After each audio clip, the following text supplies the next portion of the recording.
Chapter 1. The Old Pirate at the Admiral Benbow. My name is Jim Hawkins, and I'm going to tell you the story of Treasure Island. It began when I was a boy. My father had an inn by the sea called the Admiral Benbow. One day an old seaman arrived with a big sea chest. He was tall and strong. "Bring me a glass of rum," he said to my father.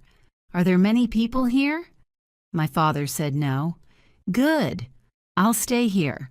You can call me Captain. Take my chest up to my room."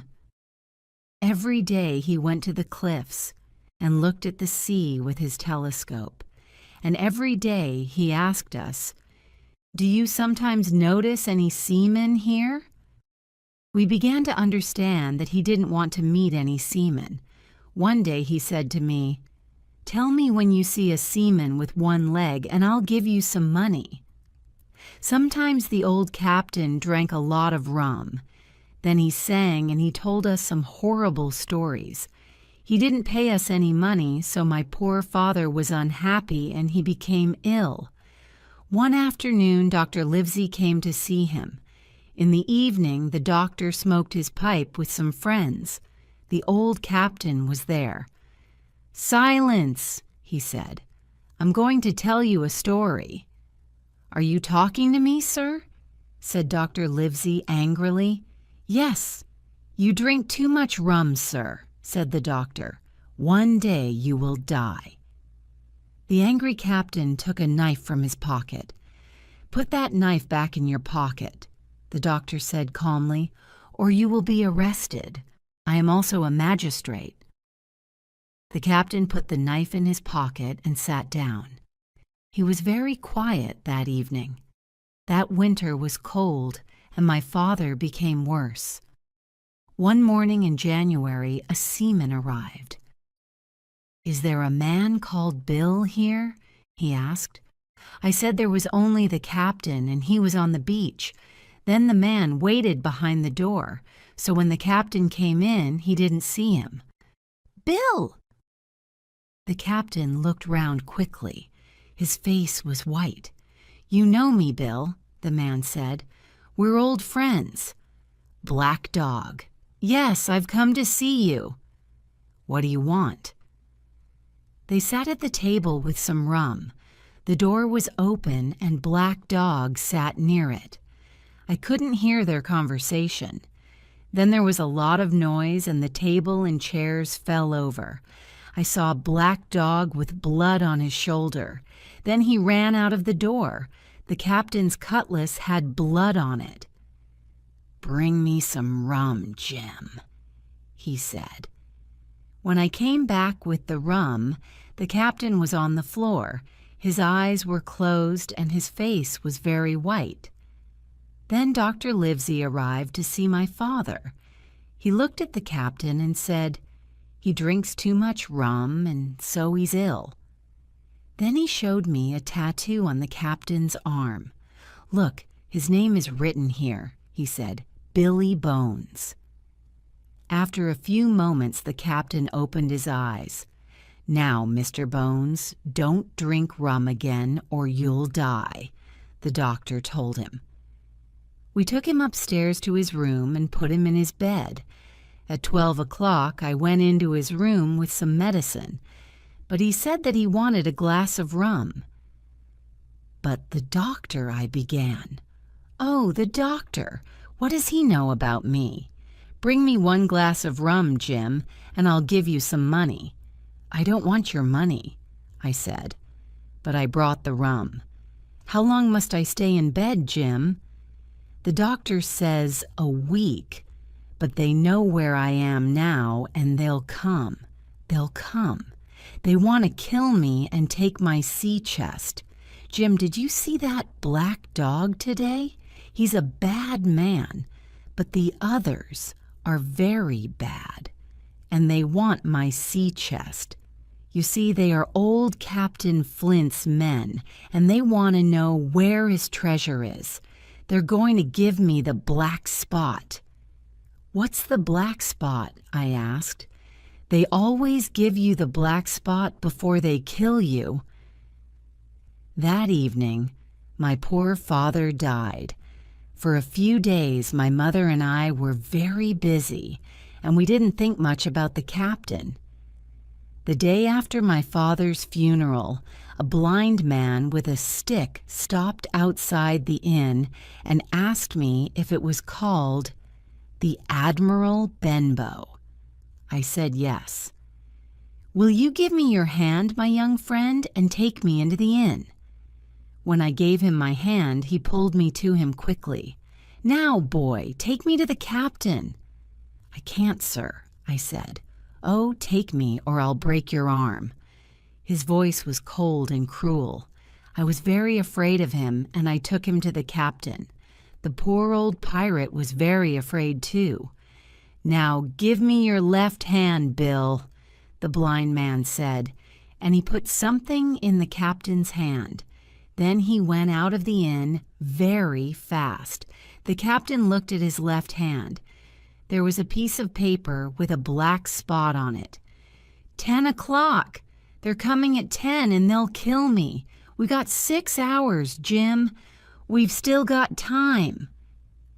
The captain tried to stand up, but just then he put his hand to his heart and fell on the floor. I ran to help him, but he was dead. Chapter 2. The Sea Chest. Now my mother and I decided to go to the village for help.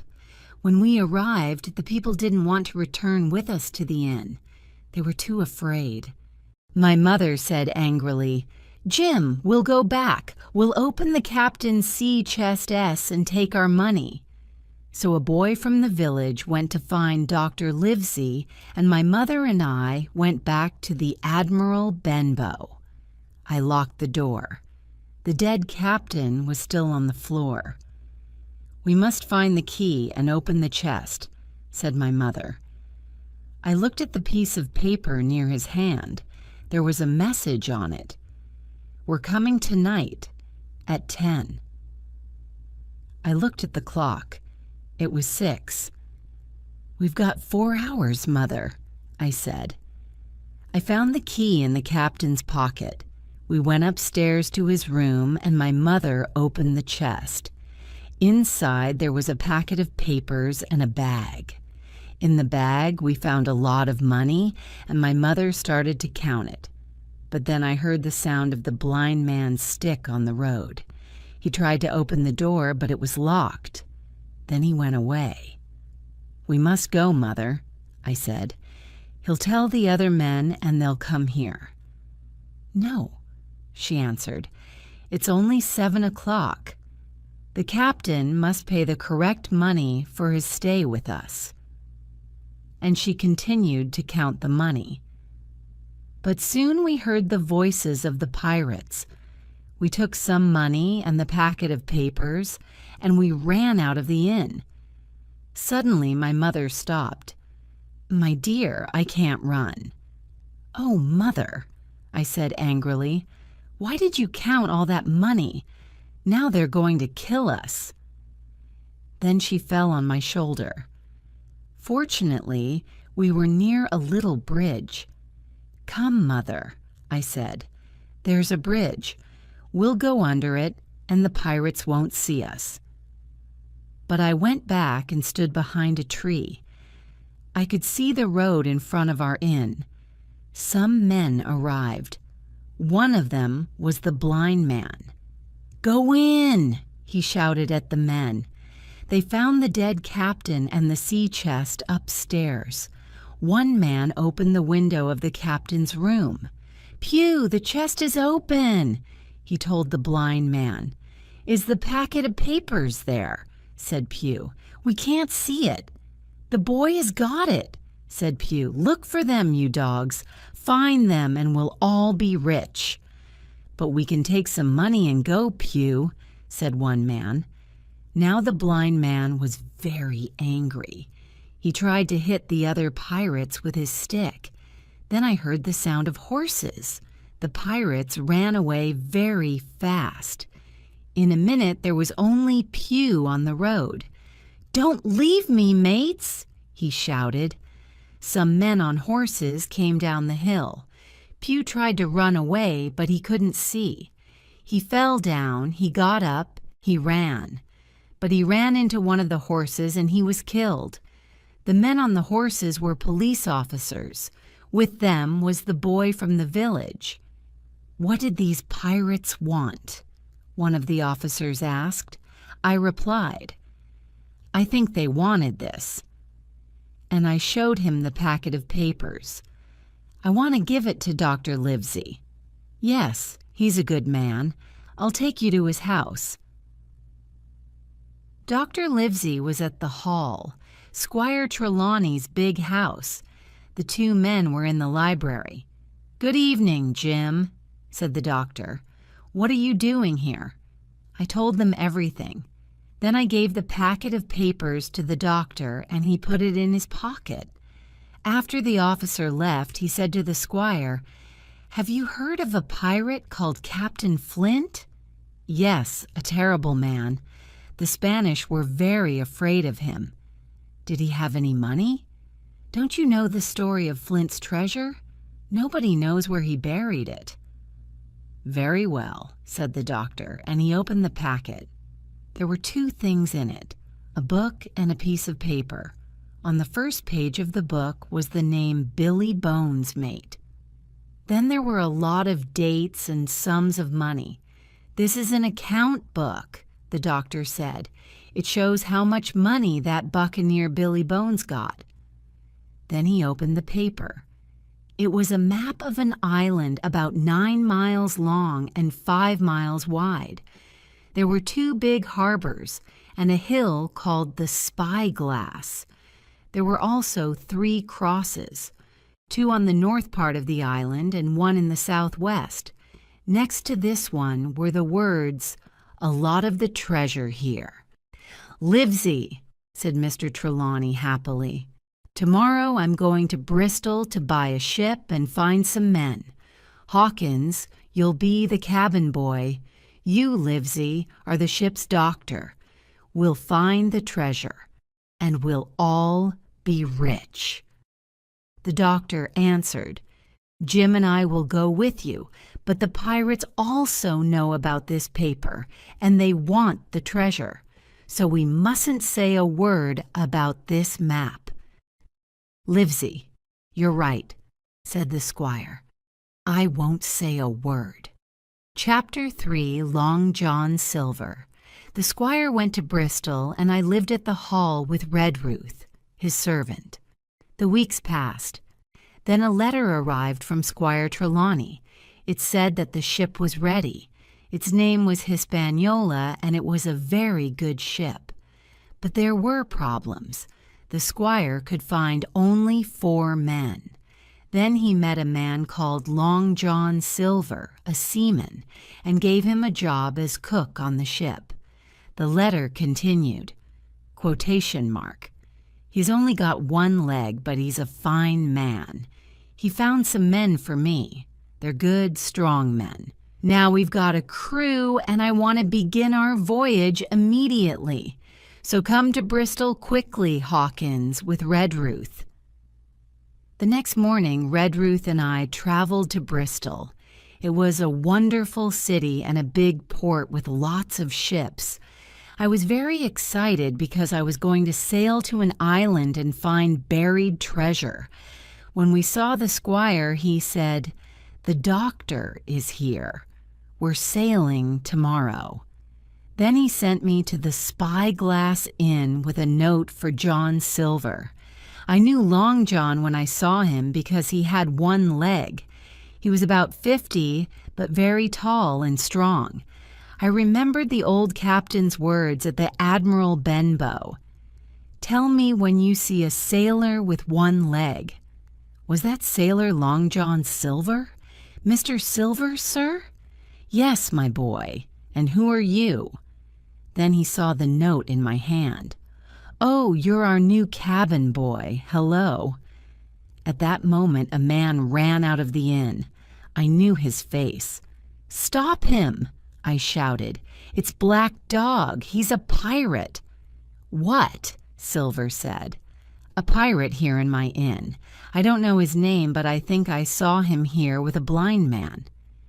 "Yes, I know that blind man. His name was Pew." I looked at Long John. Black Dog was here at his inn. I thought, is Black Dog his friend? Was Pew his friend? Are the other buccaneers his friends? But John Silver was a clever man. He smiled at me and he said, "Look, Hawkins, this is bad for me. Black Dog was here and Squire Trelawney will think I'm a bad man. I'll come with you and talk to him." When Long John told the squire and Dr. Livesey about Black Dog, they believed him and thought that he was an honest man. "We're sailing at 4 o'clock this afternoon, Silver," the squire told him. "Aye, aye, sir," said the cook, and he went away. When we went on board the Hispaniola, the captain of the ship was angry. He wanted to speak to the squire. "What is it, Captain Smollett?" said Mr. Trelawney. "I must tell you that I don't like this voyage. I don't like the men, and I don't like my officer." The squire was very angry, but Dr. Livesey said, "Why don't you like this voyage, Captain?" "The squire didn't tell me that we are going to look for treasure. I heard about it from the men. I don't like treasure voyages. They are dangerous, very dangerous." "I understand," the doctor said, "but why don't you like the crew? Aren't they all good seamen?" "Perhaps," replied the captain, "but I don't like them." "All right. In your opinion, Captain, what must we do?" "First, you must put the guns, the powder, and the ammunition near this cabin. Second, there are 4 good men. Your men, Squire.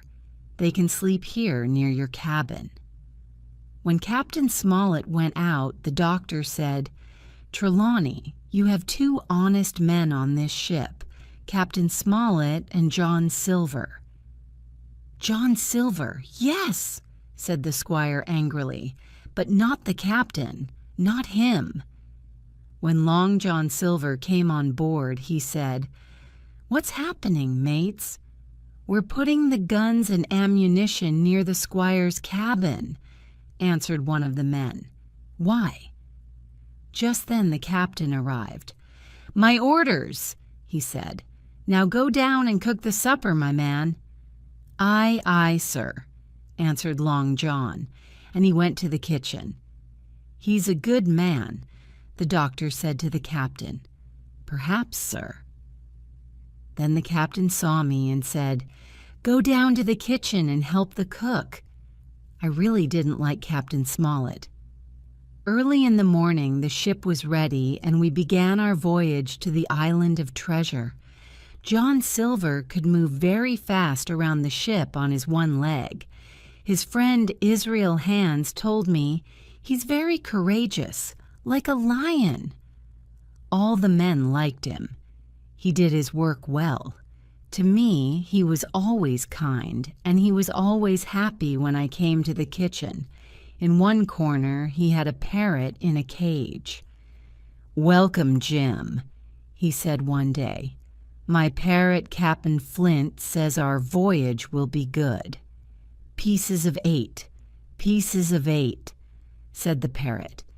"You know, that bird is maybe 200 years old," Long John said, and he gave it some sugar. "She has sailed to many places, Madagascar, Malabar." And he told me wonderful stories about Captain Flint. I liked John Silver very much, and I thought he was a very good man. Captain Smollett was happy with the Hispaniola, and now he also said that the men were good. But he didn't like the voyage for treasure, and he didn't like the squire, so the squire didn't like him. One evening, just before we arrived at Treasure Island, I wanted to eat an apple before I went to bed. The apples were in some big barrels on deck. In one barrel there weren't many apples, so I climbed into it. I ate an apple, but I was very tired and I fell asleep. I woke up when I heard John Silver's voice. He was very near the barrel. I heard only a few words, and then I began to tremble. "Flint was my captain," said Long John to a young man called Dick. "We were all pirates, me and Pew and the others. I lost my leg and Pew lost his eyes. But I put a lot of money in the bank. Look at Pew. He was rich, and then he became poor. And where is he now? Dead. And where are Flint's men now? Well, a lot of them are on this ship." I trembled when I heard this. "I'm 50 years old," Silver continued. "After this voyage, I'm going to live like a gentleman. You can be rich too, Dick, if you help old Long John. What do you say, my boy? Give me your hand." Now I understood. This young man was honest, but now he was one of Silver's men. Then I heard the voice of Israel Hands, Silver's friend. "Look, I want to know something. How long must we wait? I want to kill that Captain Smollett. But when, Silver, when?" "You're not very clever, Israel," answered Silver. "You must wait. I'll tell you when. The squire and the doctor have got the map. They'll find the treasure and put it on the ship. For us. So we'll wait." "But," said Dick, "what will we do with the captain, the squire, and the doctor?"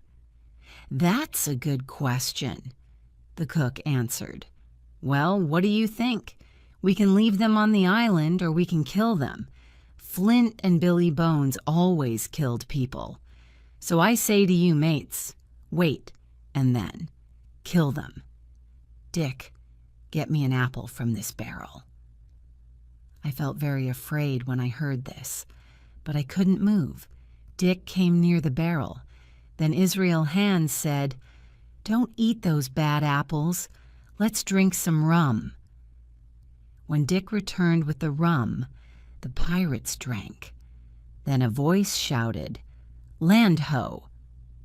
Chapter 4. The Island.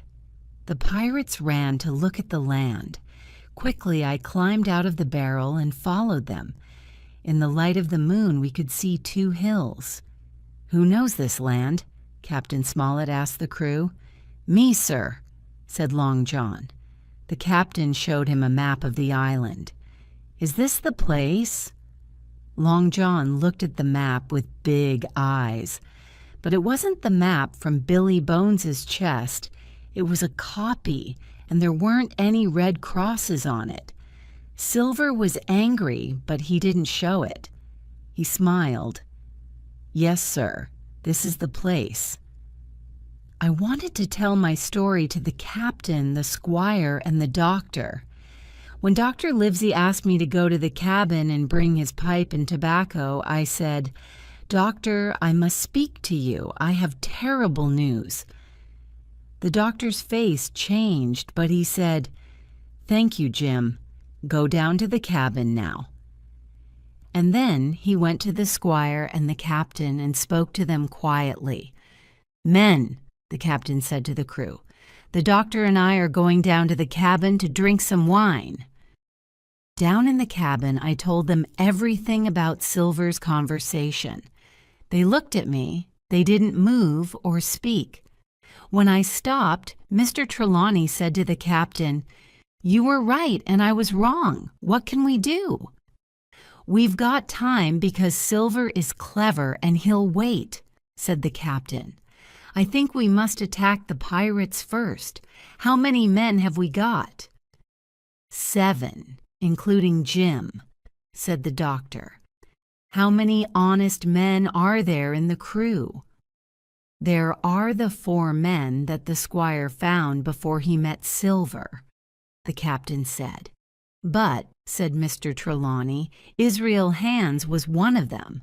Well, we don't know how many men are good." "Jim can help us," said Dr. Livesey. The men like him and talk to him. He can tell us who is honest or bad." There were only 7 men out of 26, and I was only a boy, so there were 6 adult men against 19 pirates. Next morning I looked at the island. I saw tall trees and yellow sand. The hills were high, but Spyglass Hill was very high. Our ship went towards a small island called Skeleton Island. The men prepared the boats. It was hot and they didn't like the work. They spoke angrily. We knew they wanted to kill us, but Long John smiled and spoke to them and sang. He helped to take the ship into the big harbor between Skeleton Island and Treasure Island. The captain, the doctor, Mr. Trelawney, and I went to the cabin. We gave pistols to the 3 honest men, Hunter, Joyce, and Redruth.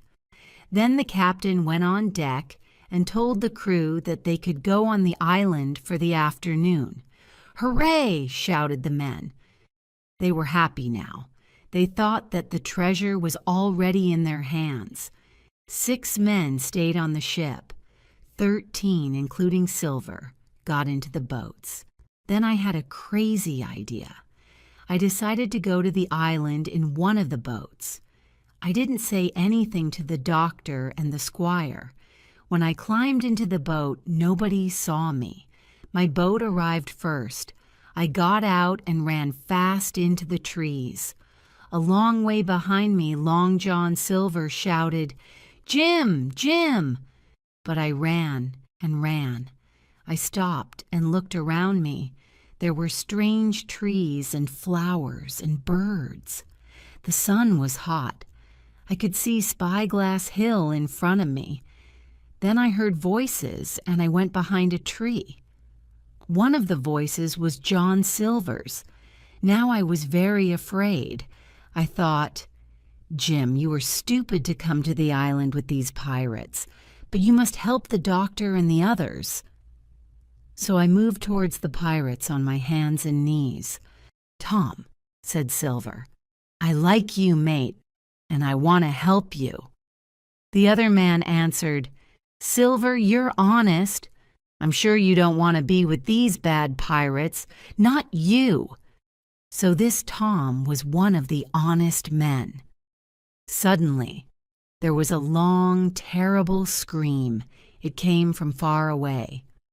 "What was that, John?" said Tom. Long John smiled.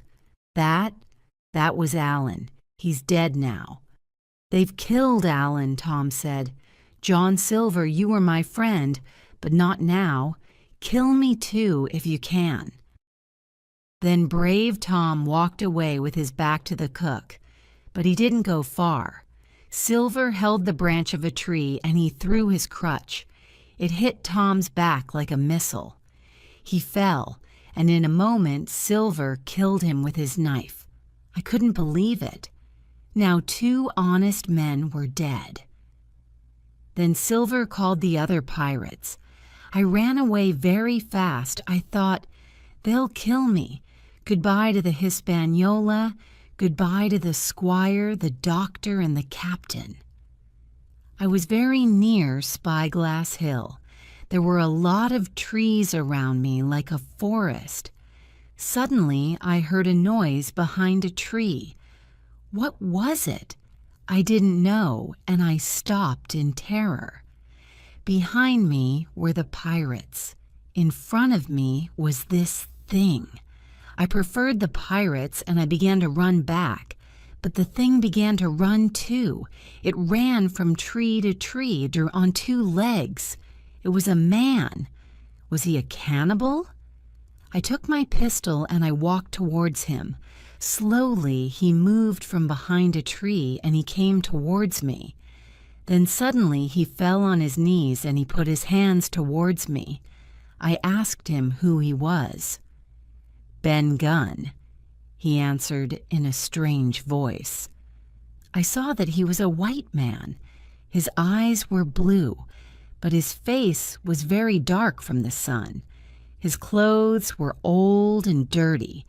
He said, You're the first Christian I've seen for 3 years."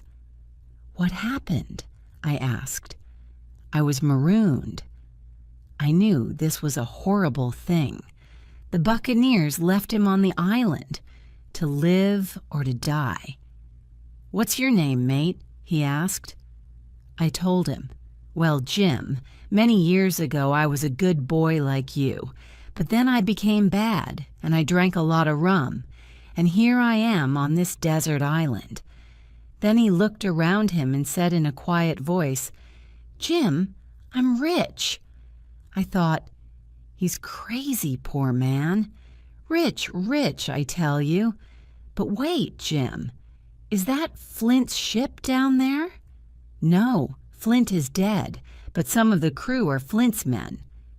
"A man with one leg?" Ben Gunn asked, very frightened. "Yes, John Silver. He's the cook and the chief of the pirates." Then I told him about our voyage and our difficult situation. He said, "Well, Ben Gunn will help you. And then, do you think your squire will help me perhaps?" "Yes, he's a gentleman." "And will he take me to England on the ship?" "Oh yes, I'm sure." "Good," Ben Gunn said happily. "I'll tell you something. I was on Flint's ship when he buried the treasure with 6 big, strong seamen.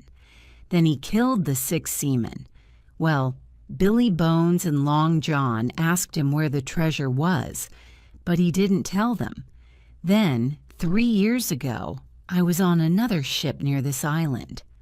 'Boys, let's go and find Flint's treasure,' I said.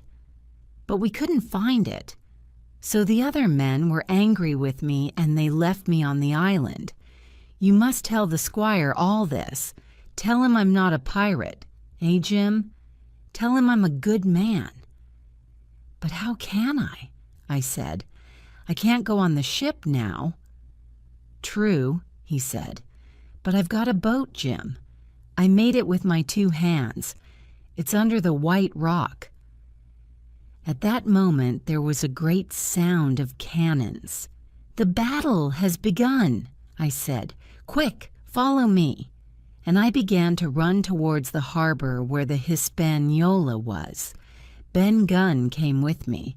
We could hear the sounds of a battle. Then I saw the British flag, the Union Jack, in the air, above the trees. Chapter 5. The doctor continues the story. After the 2 boats left the Hispaniola, the captain, the squire, and I talked in the cabin. Then Hunter came and told us that Jim Hawkins was on the island with the pirates. "Poor Jim," said the squire. "They'll find him and kill him." We ran on deck and saw the 2 boats near a river with 2 men in them. We decided to go to the island, but first we looked at the map. There was a stockade on it. "Hunter," I said, "you and I will go and find this stockade." We got into a boat. The 2 pirates near the river saw us, but they didn't do anything.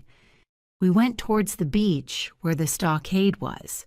When we arrived, I got out of the boat and ran fast into the trees. The stockade was there, on top of a small hill. Inside there was a large wooden cabin with holes in the walls for guns. Around the cabin was a high wall made of wood. With food and water, we could stay in this stockade, safe from the pirates. Then I heard a terrible sound. It was the cry of a person at the moment of death. Jim Hawkins, poor boy, I thought. They've killed him. And I was very sad.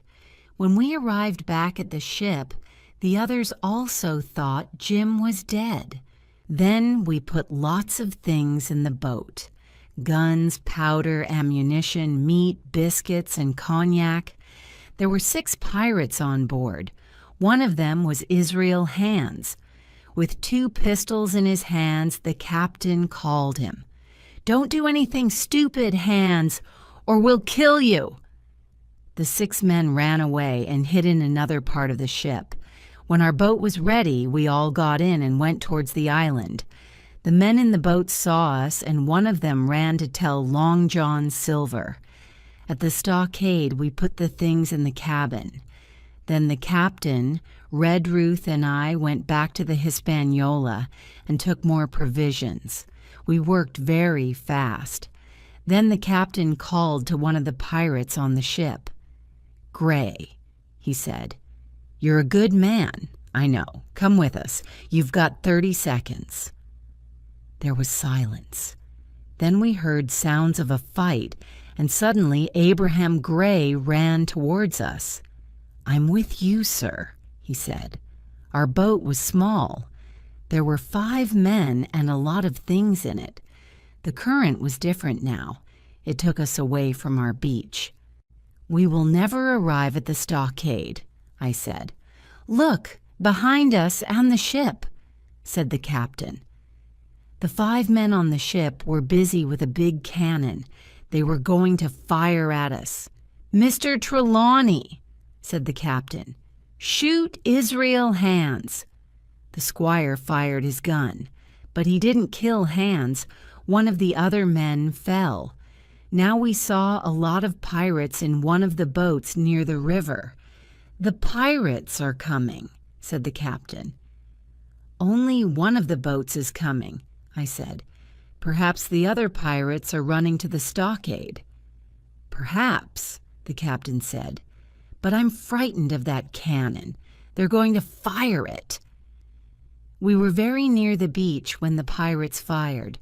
The cannonball passed over our heads. Then our boat went under the water. At that moment we heard some pirates in the woods. They were very near the stockade, where there were only 2 men, Hunter and Joyce.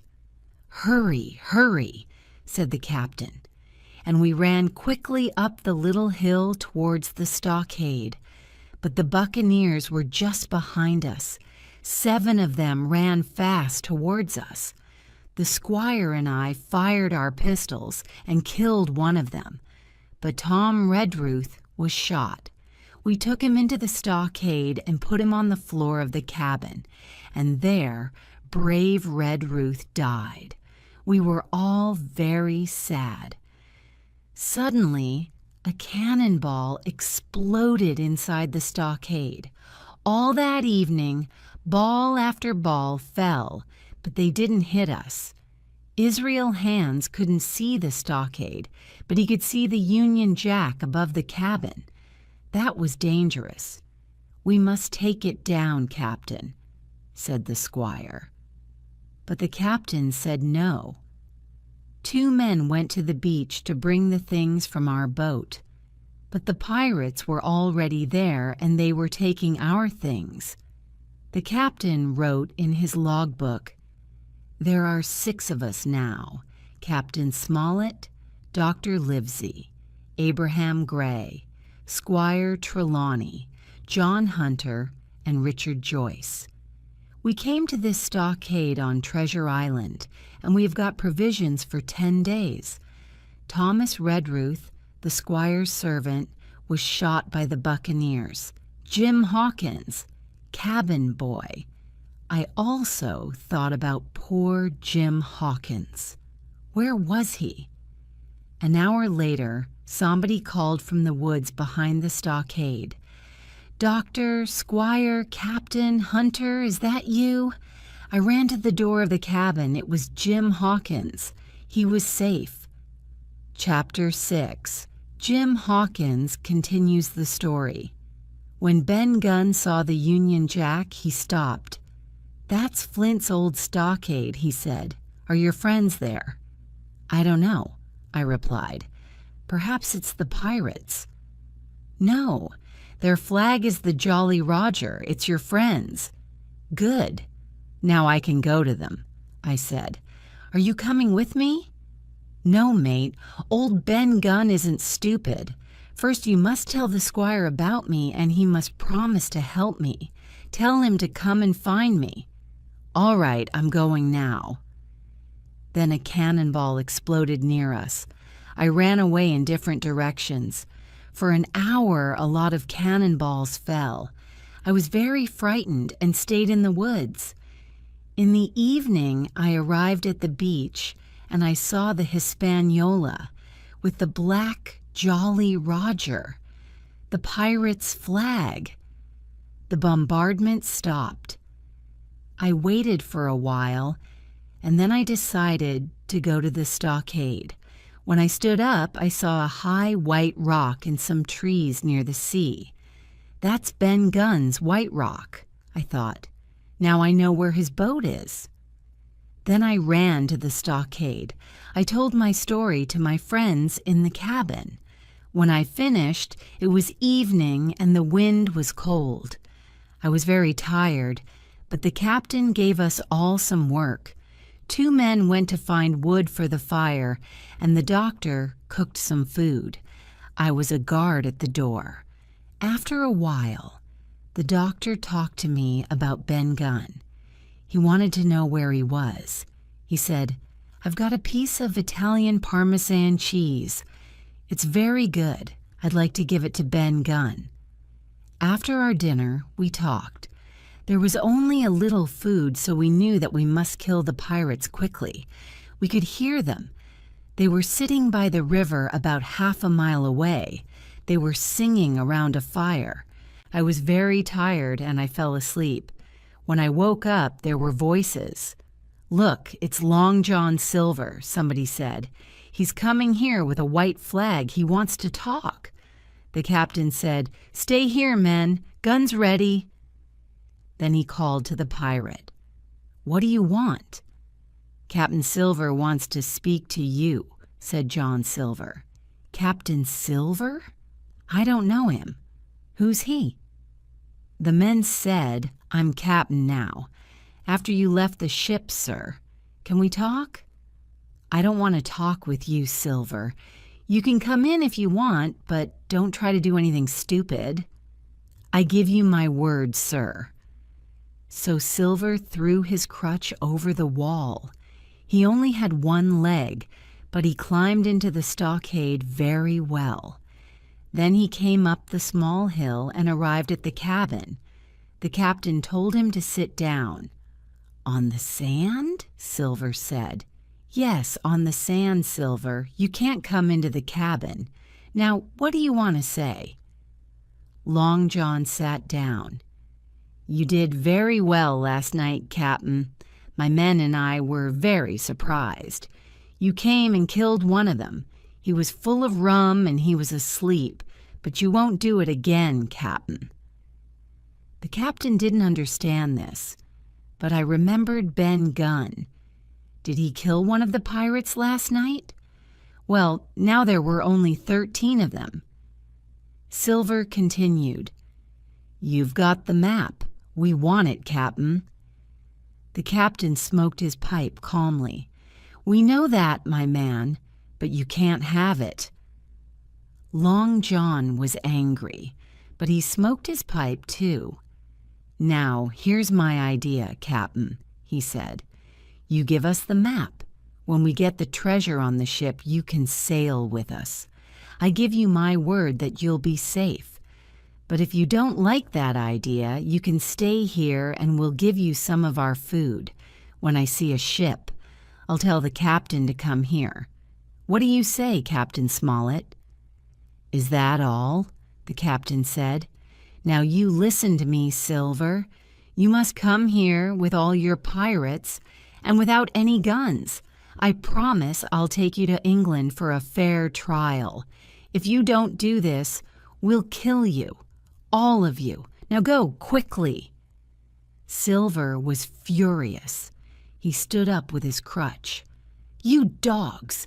You're laughing now, but I'm coming back with my men. We'll kill you all." After he went out of the stockade, the captain spoke to us. "In an hour, Silver will come back with his men," he said. "There are 13 of them. We are 6 and Jim, but we can beat them. Hawkins, eat your breakfast. Hunter, brandy for everyone. Trelawney, put out the fire. Doctor, you will be at the door. Hunter, you will be on the east side of the cabin. Joyce, west. Trelawney, you and Gray go to the north side. Hawkins, you and I will load the guns." An hour passed. We waited nervously. Then Joyce suddenly saw the pirates and fired his gun. The pirates fired at us. Then they stopped. All was quiet again. "How many shots did you see, Doctor?" asked the captain. "3. "Mr. Trelawney?" "About 7. "So they're attacking from the north." The captain was right. A few minutes later, a lot of pirates came out of the woods to the north. They ran towards the stockade and climbed over the wall. The squire and Gray fired their guns. They killed 2 pirates, but 4 of them ran toward us. One pirate attacked the doctor. The captain shouted, "Fight them outside the cabin with cutlasses!" Quickly, I took a cutlass and ran out of the cabin. Gray was behind me. The doctor killed his attacker. I ran to the left and I saw a pirate. Suddenly I fell. The pirate was going to kill me, but Gray ran from behind me and killed him. Now 4 pirates were dead. The other one ran away and escaped. The doctor, Gray, and I ran back quickly to the cabin. Hunter was dead and Joyce died later. The captain was wounded. "How many of them are dead?" he asked the doctor. 5, including the pirate last night." "That's good. Now there are 4 of us against 8 of them." Chapter 7. My Sea Adventure. The pirates didn't return. While the squire and I cooked dinner, the doctor helped the captain. "Your wound isn't dangerous," he told him, "but you must rest." After dinner, the doctor put on his hat and took his pistols. He also took a cutlass and a map, and he left the stockade and went into the woods. "What's he doing?" Gray asked me. "I think he's going to find Ben Gunn." "He's crazy," laughed Gray. Then I also did something crazy. It was very hot in the stockade now. There was a lot of blood. There were dead men. I began to feel bad.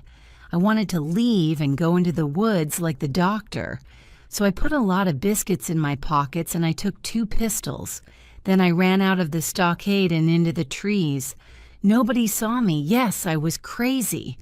But I was only a boy, and you will see that I helped to save all of us. I decided to find Ben Gunn's boat, so I went towards the White Rock. I could see the Hispaniola in the harbor to my right. I ran quickly to the White Rock and I looked for Ben Gunn's boat. I found it, a very small, light boat. There was also a paddle. Now I had another crazy idea. I decided to go to the Hispaniola and cut her anchor rope. Then she would go towards the beach and stop there, so the pirates couldn't escape. It was very dark now, but I could just see the pirates' big fire near the river and the lights of the Hispaniola. I took the little boat down to the sea. The current was strong and it carried me fast towards the Hispaniola. When I was near her, I took the anchor rope in my hand. It was very rigid. I thought, this rope is dangerous. I mustn't cut it or it will hit me. But I was lucky because the wind changed and the ship moved towards me. Now the rope wasn't rigid and I could cut it. At that moment, I heard voices in the captain's cabin. It was Israel Hands and a pirate with a red cap. They were drunk. They were also angry, and each man was shouting at the other. When I cut the rope, the Hispaniola began to move round with the current. I paddled towards the window of Captain Smollett's cabin to watch Hands and his companion. I climbed up a rope and I saw a terrible fight between the 2 men. They wanted to kill each other. I went down the rope to the boat. Suddenly, the current changed again. The ship and my little boat turned and went towards the island. The pirates' campfire was very near. Then the ship turned again and went away from me very fast. I was now alone in my little boat. The waves were strong and high. I was very wet and cold. I sat there in terror. Tin going to die soon, I thought. But sleep soon came to me, and I dreamed of home. It was day when I woke up. My boat was at the southwest end of the island. I wasn't far from land, but there were cliffs and big rocks. Then I remembered the map. I knew there was a good place called Cape of the Woods to the north. I also remembered that the map showed a strong north current. So I decided to stop at the Cape of the Woods. My little boat went up and down on the big waves, and I was very frightened. I paddled slowly. It was hard work, and I became tired and thirsty. Then I saw the trees of the Cape of the Woods. But the current was very strong, and it took me past the cape.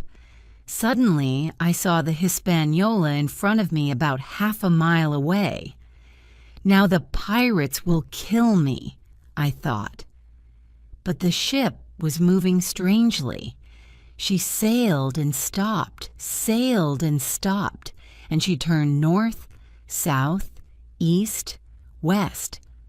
I watched her with surprise, and then I understood. The two pirates were drunk or asleep. I had an idea. Perhaps I can go on board and take her to the captain. So I paddled towards her, and when I came near to her, I jumped onto the bowsprit above me. My boat went under the water. But now I was on the Hispaniola. Was there anybody on board? I heard only the sound of the ship when she turned in the wind. Then I saw the two pirates on deck. Perhaps they were asleep. But when I saw some blood on the deck, I was sure they were dead. Then Israel's hands moved. "Brandy," he said in a weak voice. I went down to the captain's cabin. There were lots of empty bottles. I found one with some brandy, and I took some biscuits and cheese and went up on deck. I drank a lot of water from the water barrel, and then I gave the brandy to Hans. He drank a lot quickly.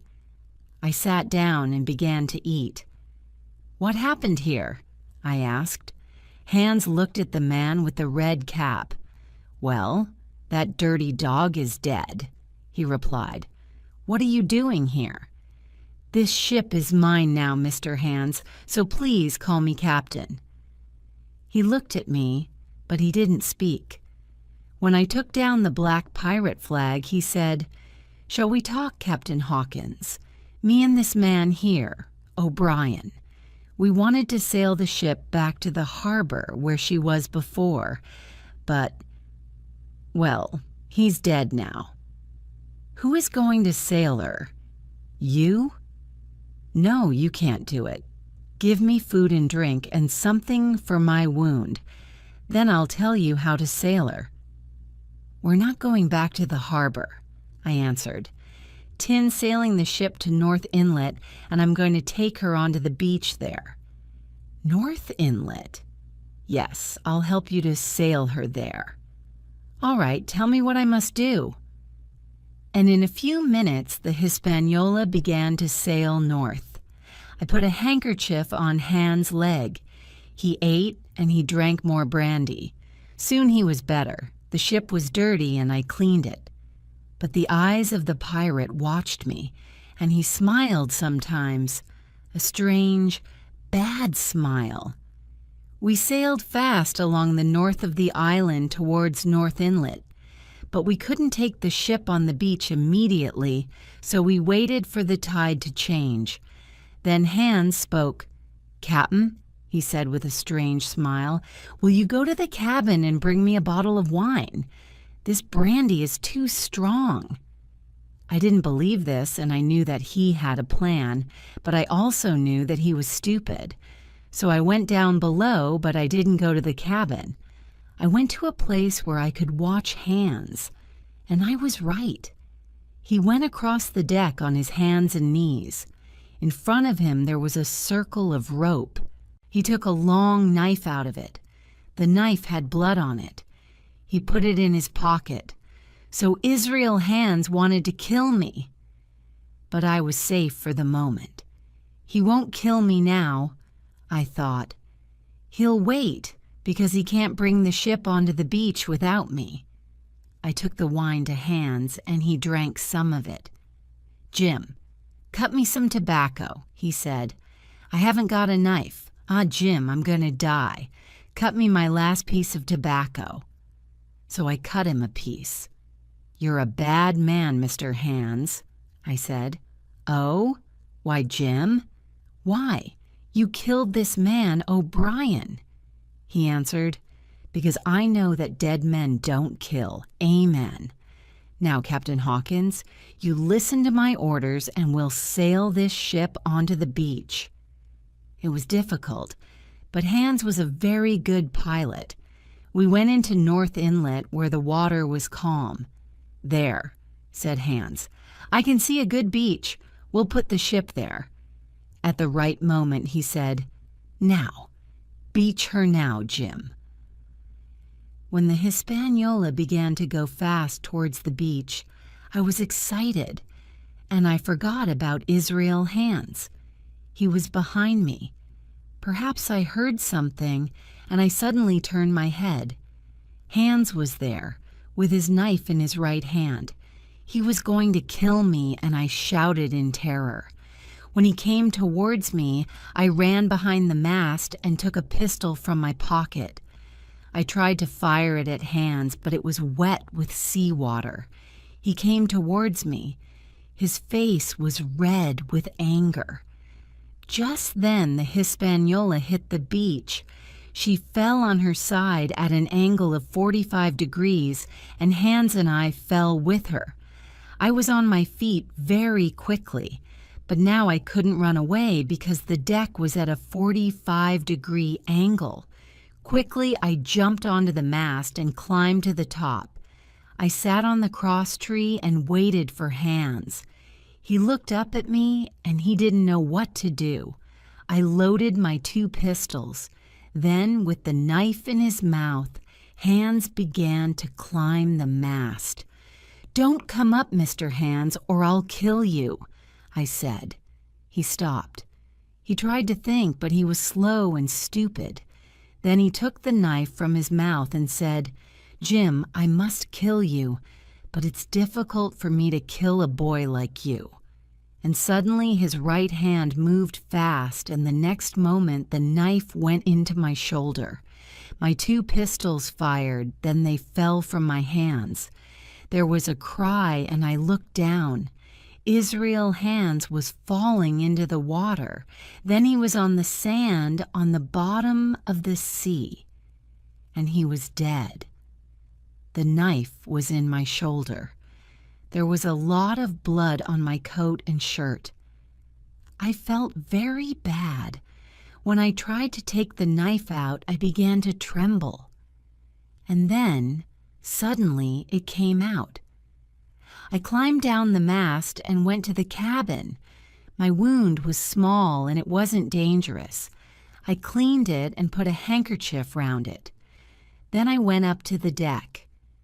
It was evening now, and I decided to go to the island. I wanted to tell Captain Smollett and the others about my adventure.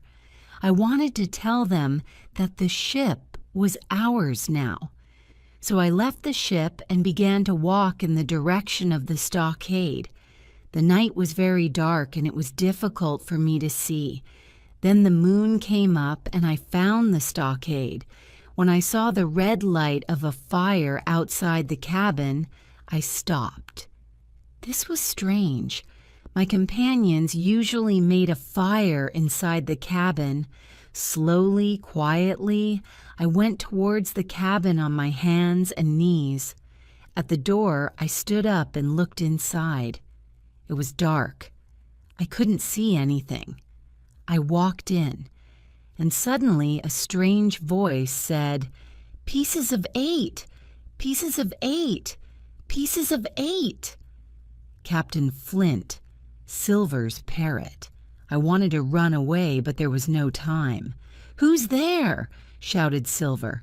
I turned. I ran away, but I ran into the arms of one of the pirates. Chapter 8. In Silver's Camp. "Bring a torch, Dick," Silver said. Dick went out and brought a piece of wood from the fire. Now I saw my terrible situation. Silver and his men had the stockade. My companions weren't there, and I was a prisoner. "Well," said Long John, "Jim Hawkins has come to visit us. That's a nice surprise for old John." And he began to smoke his pipe. "I've always liked you, Jim boy," Silver continued. "You've got courage, but now you're going to die. Your friends won't help you. You ran away and you can't go back to them. They don't want you." So my friends were alive. I was very happy about this. "So you can decide, Jim," Silver said. "What do you want, to be with us or to die?" Death was very near now, and I was frightened. "Before I decide, can you tell me what happened here and where my friends are?" I asked. Silver replied, "Yesterday morning, Dr. Livesey came to us with a white flag. He said to me, 'The ship has gone. You're finished, Captain Silver.' I looked and, yes, it was true. The ship wasn't there. 'All right, Doctor,' I said. 'We'll talk.' So we talked. And here we are in the cabin with lots of food and brandy and wood for the fire. Your friends went away. I don't know where they are. And you, Jim?" "Well," I said to the doctor, "how many are you?" "4, he replied. "One is wounded, and we don't want to see Jim Hawkins again. He ran away, and he can die if he wants." Those were his words, Jim. "Well, I know you're going to kill me," I began, "but first I want to tell you my story. Here you are. No ship, no treasure, and a lot of men dead. Do you want to know who did it? It was I. I was in the apple barrel when you talked that night with Hans and Dick and the others, and it was I that cut the Hispaniola's anchor. It was I that killed Israel, Hans. It was I that took the ship to a place where you'll never find her. I'm not frightened of you, John Silver. Kill me if you want. But if you kill me, you won't have a witness eye when you're captured. If I live, I'll help you and I'll save your lives." Then one of the pirates called Morgan took his knife. "Now you must die," he said to me. "Stop there," shouted Silver. "Who are you, Tom Morgan? Are you the captain here?" "No, I'm the captain, and don't forget it." "Tom is right," said another pirate. "You can go to hell, Silver." "Do you want to fight with me?" Silver shouted in a terrible voice. "Take a cutlass, all of you, if you want to die. Well, I'm waiting. Who wants to die?" Not one man moved. Not one man answered. "Well, I'm captain here because I can fight better than all of you," continued Silver. "I like that boy. He's got a lot of courage, more courage than all of you. So who is going to kill him, eh?" There was a long silence. Silver stood near me. He smoked his pipe and watched the others. Then one of them said, "We want to go outside and talk about this." And the pirates walked out of the cabin. "Listen, Jim," Silver said quietly. "They're going to kill me. Then they'll kill you. But I want to help you. A moment ago, when you spoke with a lot of courage, I decided to help you. You help Hawkins, and he'll help you, I thought. The ship has gone, and we're all finished. But I'll save your life, and you'll save mine. I'll do what I can, I said. Good boy, Jim. Listen, I'm not stupid. I'm with the squire now. You've got the ship. I don't know how you did it, but I know when I've lost. I'm with you now. Silver took some cognac from a barrel. Drink with me, Jim. They're going to come back soon, and then. He looked at the door nervously. Then he said, Why did the doctor give me the map, Jim? I didn't understand, and I looked surprised. Yes, he gave me the map, Long John said. Why? Just then we heard the buccaneers outside. The door opened and the 5 men came in. One of them walked slowly towards us. He had something in his right hand. Come on, I won't eat you, said Long John. The buccaneer gave a piece of paper to Silver. He looked at it. The black spot, he said. Yes, John Silver, said a buccaneer called George. You've got the black spot. You're finished now. You're not a good captain. You did things badly. You talked with the doctor, and now they're free. And then there's this boy. We're going to be arrested. We'll all die on the gallows. And why? Because you did things badly. Me? Well, you didn't do what I wanted. You didn't listen to me. And now, look at our situation. We'll all die on the gallows in London. Who did it? You did it. And now you want to kill me? Silver was very angry and his voice was strong. The pirates listened well. We're all gonna die and the birds will eat us, he continued. Thanks to you. And the boy, he's our prisoner. He's our hostage. Are we going to kill our hostage? He'll help us when we're prisoners in London. He's our last hope. Kill him? Not I, mates. Look at you, John. You're wounded. And you, George, you're ill with fever. So what did I do? I didn't kill the doctor. No, I talked with him, and now he comes every day and helps you. Did I do things badly? Well, look at this. And Long John threw a map on the floor. It was Billy Bones's map with the 3 red crosses. When I saw it, I thought, why did the doctor give it to Silver? The pirates ran quickly towards it. They took it and they laughed and shouted.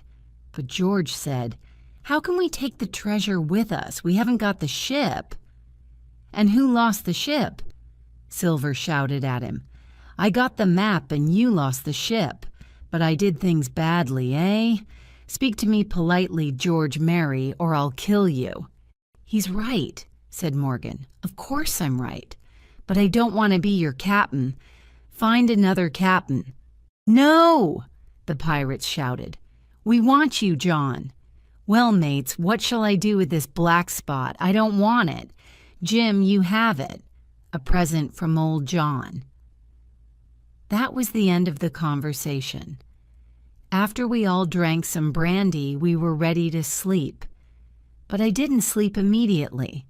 I thought about Silver and his difficult game. He didn't want to die on the gallows. He wanted to save his own life. He was a bad man, but I was sorry for him. His situation was very dangerous. I woke up when I heard the guard's voice outside early next morning. Dr. Livesey was coming. I was happy, but I couldn't look at his face. I remembered that he didn't want to see me again. Good morning, doctor, sir, said Long John with a big smile. Jim Hawkins is here. Not Jim, said the doctor, and he stopped, surprised. Then he came into the cabin. He looked at me quickly, and he didn't smile. He helped the man with the wound. Did you take your medicine? He asked George Merry. Aye, aye, sir, said Merry. Good. I'm a pirate's doctor now, and I don't want to lose any of you for the trial in London. Well, I've finished for today, and now I want to talk with that boy, please." "No!" shouted George Merry, red with anger. "Silence!" Silver shouted. "Doctor, thank you for your help. Hawkins, will you give me your word that you will not run away?" I gave Silver my word. "Doctor, go outside the stockade. Jim will stay inside and stand near the wall. Then you can talk to him." When the doctor left the cabin, the men were very angry with Silver. They told him that they understood his game very well. "We made peace with the doctor and his friends," he said. "But when we're ready, we can break it. Then I'll kill that doctor, believe me." So we went to the wall of the stockade. The other pirates watched us angrily. At the wall, Silver said, "Do you see this, doctor? I'm helping Jim. He'll tell you that I saved his life. This game is very dangerous for me. Remember that, and help me when you can." Silver's voice trembled. I saw that his face was white. "Are you frightened, John?" the doctor asked. "Doctor, I'm not frightened of anything, but I don't want to die on the gallows in London. You're an honest man. You won't forget that Long John helped you." Then he went away and sat down on the sand. The doctor began sadly, "Hello, Jim. You're with these pirates now, and you can see what happens when you do stupid things. You ran away when the captain was ill and wounded. That was bad." Then I began to cry. "I'm very sorry. I know that I did a stupid thing, and now I'm a prisoner. Oh, doctor, I'm really frightened." Now the doctor wasn't angry. "Jim, climb over the wall quickly and we'll run." "But I gave Silver my word." "It doesn't matter now. You mustn't stay here. Come on, jump." "No, you know I can't, doctor. But listen, I took the ship to North Inlet. She's on the southern beach." I told the doctor quickly about my adventure. When I finished, he said, "Oh, Jim, you always save our lives, and now we must save yours. Listen, Ben Gunn told us something." But then the doctor stopped and called Silver. He said to him, "You must look for the treasure slowly, and you must be very careful when you find it. There will be problems." "Sir, I don't understand you. What is your game? Why did you leave the cabin? Why did you give me the map? And now you say look for the treasure slowly. Why? You say there'll be problems when we find it. What do you mean?" "T can't tell you now, Silver. I'm sorry, but I can tell you that I'll help you a lot when we return to London. I'll save your life if I can." John Silver looked very happy. "Thank you, sir. But you must help Jim now. He's your responsibility, Silver. Do you understand? Now I must go. Goodbye, Jim." And Dr. Livesey went away. Chapter 9. The Treasure Hunt. "Jim," said Silver, "I heard the doctor when he said jump over the wall and run. You didn't do it. You saved my life and I won't forget it. But now we must look for the treasure. I don't like treasure hunts. They're dangerous. You must stay very close to me." When we ate a breakfast of bacon and biscuits with the other pirates, Silver said to them, "Mates, you're lucky because you've got old John and he thinks a lot. The others have got the ship and we don't know where it is. When we get the treasure, we'll find the ship. We've got the boats and we've got our hostage here. But when we get the ship and the treasure, we'll kill him and the others." I was frightened, and I couldn't eat my breakfast. Why did my friends leave the stockade? I thought. Why did they give Silver the map? Why did the doctor say there will be problems when you find the treasure? I couldn't find any answers to these questions. So the treasure hunt began. Silver had 2 guns, a big cutlass, and 2 pistols in the pockets of his coat. His parrot sat on his shoulder and talked, and I walked behind him with a rope round my neck. First we went to the beach and got into the 2 boats. Silver looked at the map.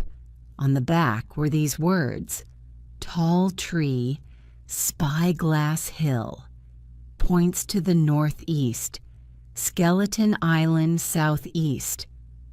First we must find a tall tree, said Silver.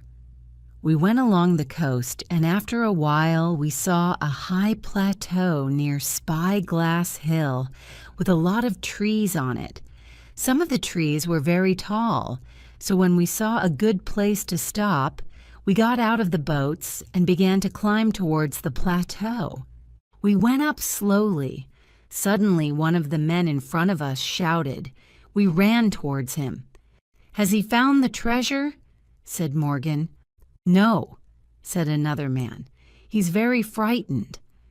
Then we saw a human skeleton under a big tree, and we all became cold with terror. "He was a seaman," said George Merry. "Look at the arms and hands and feet," said Silver. "They aren't in a natural position." He was right. The skeleton's feet pointed in one direction. The arms and the hands pointed in the opposite direction. "I think I understand," said Silver. "Look, it's pointing southeast, at Skeleton Island. Captain Flint killed him and put him here, as a compass." Morgan said, "It's Allardyce. He took my knife with him. I remember now." "Well, the knife isn't here now. Where is it?" asked George. "Maybe Flint took it," Morgan said. "Maybe he's still alive." "No, he's dead," said George. "Well, maybe it's his ghost," Morgan cried. "Stop this talk," shouted Silver. "Flint is dead, and there isn't a ghost. Come, let's go." So we continued walking. On the plateau, we sat down to rest. We could see the Cape of the Woods in front of us. Behind us was the harbor and Skeleton Island. Above us was Spyglass Hill. "There are only 3 tall trees in the direction of Skeleton Island," Silver said. "It will be easy now. Come on, boys, let's go." But suddenly a voice began to sing. 15 men on the dead man's chest, yo-ho-ho, and a bottle of rum. It was a strange, high voice, and it came from the trees. The men's faces went white. They stood up quickly. "Oh, God, it's Flint," said George. The voice stopped. Silver's face was very white, too. But he said, "Come on, boys, don't be frightened. Someone is playing a game with us." The voice suddenly began again. It didn't sing this time. "Darby McGraw," it shouted from far away. "Darby McGraw, bring the rum. Darby." The buccaneers didn't move. They didn't speak. "I know those words," Morgan said. "They were Flint's last words." Silver was very frightened, too. He said quietly, "Who knows the name Darby McGraw on this island? Only us, Flint's men." Then he said in a loud voice, "Mates, I want that treasure and nobody will stop me. It is very near here and I'm going to find it." "It's Flint's ghost, John," said Morgan. "Ghost? Well, that voice had an echo, and a ghost's voice doesn't have an echo. Am I right, mates?" "Yes, that's true," George Merry said. "You're an intelligent man, John. Courage, mates. I'm not sure that the voice was Flint's. It was like—" "Ben Gunn's voice, by God!" shouted Silver. "Who is frightened of Ben Gunn?" Mary asked. "Not me." The buccaneers weren't frightened now, and the color returned to their faces. They began to laugh and talk. Then we continued walking, and we arrived at the first of the tall trees. But it wasn't the right one. We went to the second tree. It wasn't Flint's. But the third tree was very tall, about 200 feet high. We all knew that in the ground under that tree was the treasure. My companions ran towards it, and Silver followed them on his crutch. Sometimes he pulled me with the rope. Sometimes he looked at me with terrible eyes that said, "I'm going to put the treasure on the Hispaniola, and then I'm going to kill you and all your friends." Suddenly the men stopped. There was a cry of surprise. In front of us was a very big hole in the ground. It wasn't recent because there was grass in it. There were some pieces of wood with walrus on them, the name of Flint's ship. But there wasn't any treasure in the hole. It was empty. The buccaneers couldn't believe their eyes. They just stood and looked at the hole. But John Silver's surprise passed quickly. He said to me quietly, "Are you ready, Jim?" And he gave me a pistol. Then quietly he began to move to one side of the hole. Now it was between us and the buccaneers. He looked at me and smiled. The others jumped into the hole and tried to dig with their fingers. Morgan found a piece of money and gave it to his companions. "2 pounds!" Mary shouted at Silver. "You knew that the hole was empty." "Do you want to be Captain, Mary?" Silver answered. But this time all the pirates were with Mary, and they were all very angry. They began to climb out of the hole. Then we all stood there, 2 on one side of the hole, 5 on the other. Silver watched them with a calm expression. Nobody spoke. Then Mary said, "Mates, there are only 2 of them. Silver has got 1 leg and Hawkins is only a boy. Now, mates—" But he didn't finish. There were 3 shots from the trees. Crack, crack, crack. And Mary fell dead into the hole.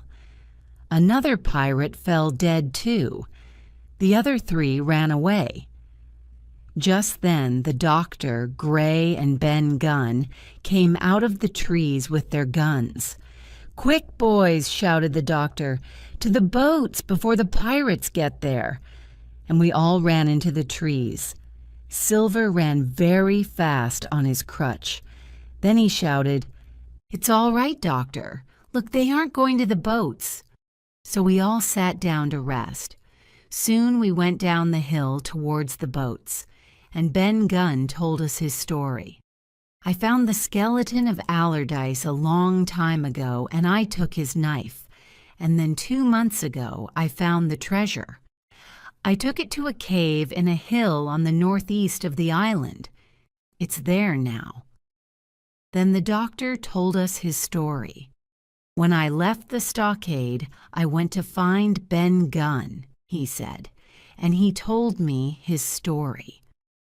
Well, the next morning I saw that the ship wasn't there.